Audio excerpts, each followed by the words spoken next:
Assalamualaikum warahmatullahi wabarakatuh. Hai teman-teman, kembali lagi dengan saya Ana Farida dengan NIM E97219057 dari Prodi Tasawuf dan Psikoterapi Fakultas Usuluddin dan Filsafat UIN Sunan Ampel, Surabaya.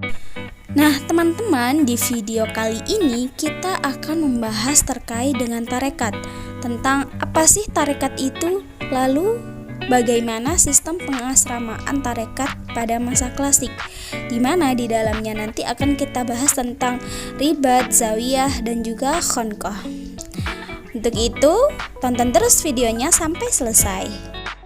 Menurut bahasa, kata tarekat berasal dari bahasa Arab thariqah yang memiliki arti kaifiyah, yaitu jalan, cara, lalu uslub, yaitu metode atau sistem, madhab, yaitu aliran atau haluan, serta al-halah, yaitu keadaan. Nah, pengertian ini membentuk dua makna istilah, yaitu metode bagi ilmu jiwa akhlak yang mengatur suluk individu. Sedangkan makna yang kedua yaitu kumpulan sistem pelatihan ruh yang berjalan sebagai persahabatan pada kelompok-kelompok persaudaraan Islam. Nah, Abu Bakar Aceh mendefinisikan tarekat itu sebagai jalan, petunjuk dalam melakukan sesuatu ibadah sesuai dengan ajaran yang ditentukan dan dicontohkan oleh Nabi, serta dikerjakan oleh sahabat dan tabi'in turun-temurun sampai kepada guru-guru. Nah, guru-guru yang memberikan petunjuk dan pemimpin inilah yang dinamakan dengan mursyid, di mana mereka ini mengajar dan memimpin muridnya sesudah mendapatkan ijazah dari gurunya juga. Dengan demikian, istilah tarekat dalam ilmu tasawuf memiliki dua makna. Yang pertama yaitu cara pendidikan akhlak dan jiwa bagi mereka yang menempuh hidup sufi. Nah, pengertian pertama ini sesuai dengan kondisi pada abad ke-9 dan ke-10 Masehi atau sekitar abad ke-1 dan ke-2 Hijriah. Sedangkan makna yang kedua yaitu sesuai dengan kondisi pada abad ke-11 Masehi atau abad ke-3 Hijriah, yaitu tarekat mempunyai pengertian sebagai suatu gerakan yang lengkap untuk memberikan latihan-latihan rohani dan jasmani pada sekelompok kaum muslimin menurut ajaran dan keyakinan tertentu. Nah, pengertian tarekat yang pertama yaitu yang sesuai dengan abad ke-9 dan ke-10 Masehi, itu tarekat masih bersifat teoritis teman-teman, di mana tarekat itu menjadi pedoman untuk memperdalam syariat sampai kepada hakikat melalui tingkat-tingkat pendidikan tertentu yang disebut dengan istilah maqamat dan ahwal. Dalam pengertian yang sama bahwa tarekat merupakan usaha pribadi seseorang melalui jalan yang mengantarkannya menuju Allah Subhanahu wa taala sebagaimana yang dikemukakan oleh Syekh Muhammad Nawawi Al-Bantani Al-Jawi. Tarekat adalah melakukan hal yang bersifat wajib dan sunat, meninggalkan sesuatu yang bersifat larangan, menghindarkan diri dari melakukan sesuatu yang boleh secara berlebihan, serta berusaha untuk bersikap hati-hati melalui upaya mujahadah dan riyadhah. Sedangkan dalam definisi yang kedua, yakni yang sesuai dengan kondisi pada abad ke-11 Masehi, tarekat merupakan suatu kelompok persaudaraan yang didirikan menurut aturan dan perjanjian tertentu, di mana kelompok-kelompok ini berfokus pada praktek-praktek ibadah dan zikir secara kolektif yang diikat oleh aturan-aturan tertentu, di mana aktivitasnya bersifat duniawi dan ukhrawi. Dengan kata lain, ia dapat dipahami sebagai suatu hasil pengalaman dari seorang sufi yang diikuti oleh para murid menurut aturan atau cara tertentu yang bertujuan untuk lebih mendekatkan diri kepada Allah Subhanahu wa taala. Pengalaman-pengalaman sufi tadi bisa berupa tata cara zikir, riyadhah, doa-doa yang telah diamalkan, dan menurut sang sufi ini telah berhasil mendekatkan dirinya kepada Tuhan. Nah, hal itulah yang disusun oleh tarekat dan perkembangannya sedemikian rupa menjadi aturan atau tata cara yang baku yang juga harus diikuti oleh murid-murid tarekat. Lalu kenapa sih tarekat itu kok bermacam-macam atau ada banyak sekali? Nah, teman-teman, jawabannya adalah karena para sufi itu pada zaman dulu menjalankan tarekat itu bersifat individu, sehingga mengakibatkan adanya perbedaan antara satu sufi dengan sufi lainnya.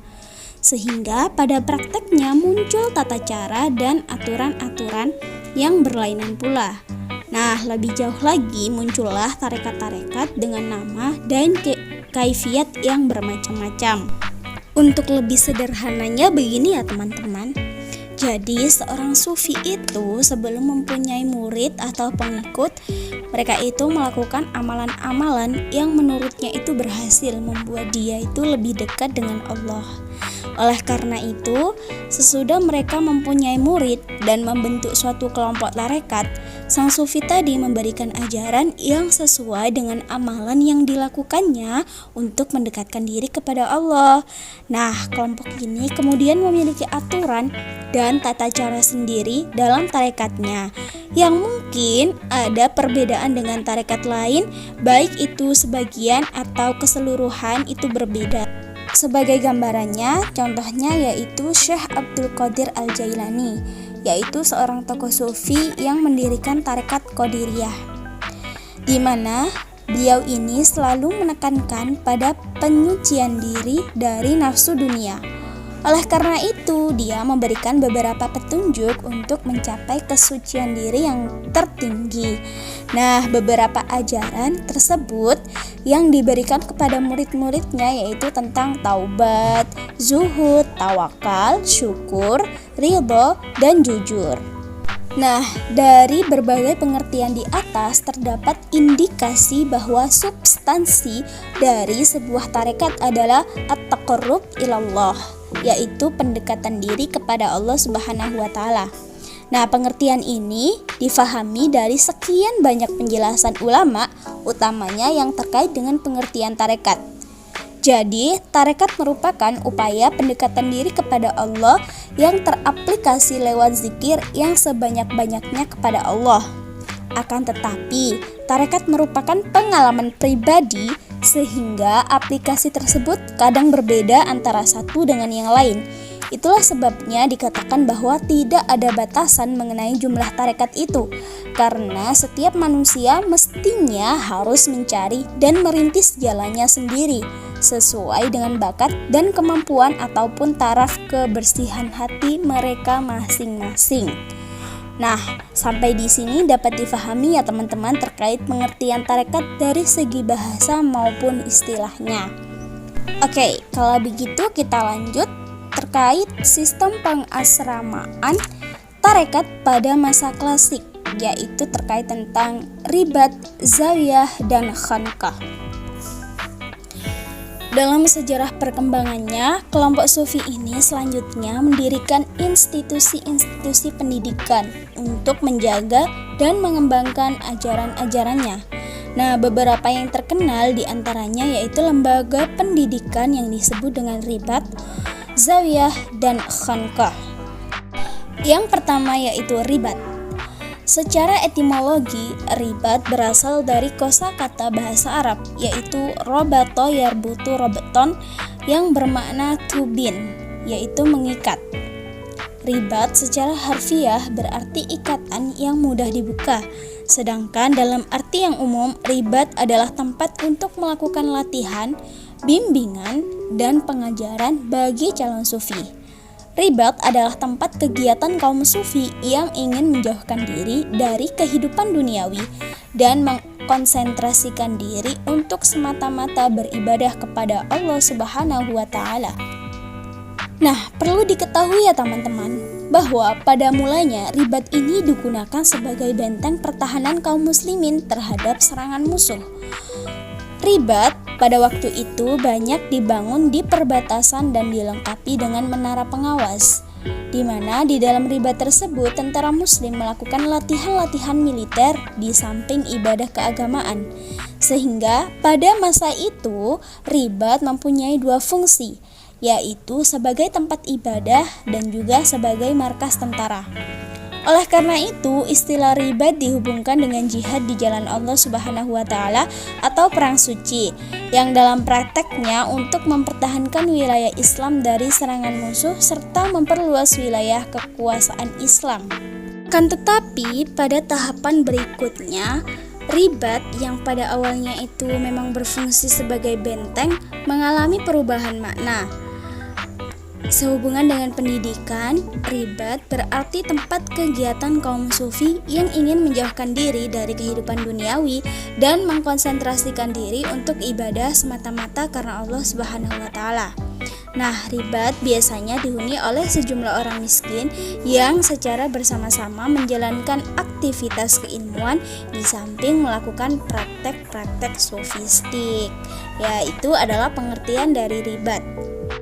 Lalu selanjutnya ada yang namanya zawiyah. Apa sih zawiyah itu? Nah, secara literal bahasa Arab, zawiyah itu berarti pojok atau sudut. Istilah ini pada awalnya berkonotasi pada masjid, yaitu suatu sudut dalam masjid di mana orang-orang fakir miskin berkumpul untuk mendengarkan pelajaran dari seorang syekh. Nah, zawiyah seperti ini ada pada masjid di Amr bin As di Kairo. Pada mulanya, zawiyah ini berupa rumah-rumah pribadi para ulama yang digunakan untuk mengumpulkan para muridnya untuk belajar. Sehingga pada akhirnya zawiyah ini berkembang menjadi bangunan yang besar dan megah, yang mana dalam zawiyah tersebut terdapat ruangan untuk berkumpulnya para sufi, rumah untuk tempat tinggalnya syekh dan keluarganya, serta dibangunnya dapur yang dipergunakan untuk tempat memasak makanan untuk para sufi yang tinggal di tempat itu. Atau dapur dipergunakan untuk para fakir miskin atau kepada orang yang sedang berkunjung ke tempat itu. Nah, zawiyah ini ada dua jenis teman-teman. Yang pertama yaitu zawiyah tradisional yang mempunyai hubungan erat dengan penguasa atau mamluk, dan yang kedua yaitu zawiyah yang lebih independen, yaitu zawiyah biasanya sekaligus menjalankan fungsi masjid dan ribat, di mana menyediakan fasilitas beribadah sekaligus perlindungan dan makanan bagi orang-orang miskin. Independensi zawiyah ini dapat dilihat dalam contoh Syekh Ibnu Qiwam yang selalu menolak tawaran wakaf untuk zawiyahnya yang dibangunnya dengan biaya sendiri. Begitulah tentang zawiyah. Dan yang terakhir yaitu khonqah. Dalam dunia tasawuf, istilah khonqah itu dimaksudkan sebagai pondokan khusus yang dihuni oleh para sufi.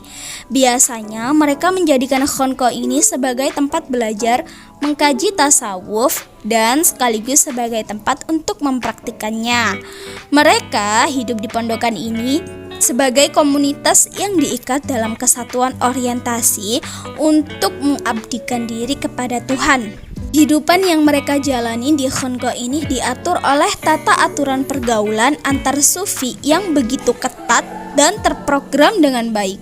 Untuk itulah khonqah sering juga disebut sebagai asrama atau tempat karantina para sufi yang sedang belajar dan mengamalkan ajaran-ajaran tasawuf. Nah, teman-teman, demikian adalah pengertian dari tarekat serta sistem pengasramaannya pada masa klasik, yaitu terkait ribat, zawiyah, dan khonqah. Saya ucapkan terima kasih untuk yang menonton sampai akhir. Semoga penjelasan tadi membuat kita lebih memahami dan mengerti tentang tarekat dan sistem pengasramaannya. Sampai jumpa di next video.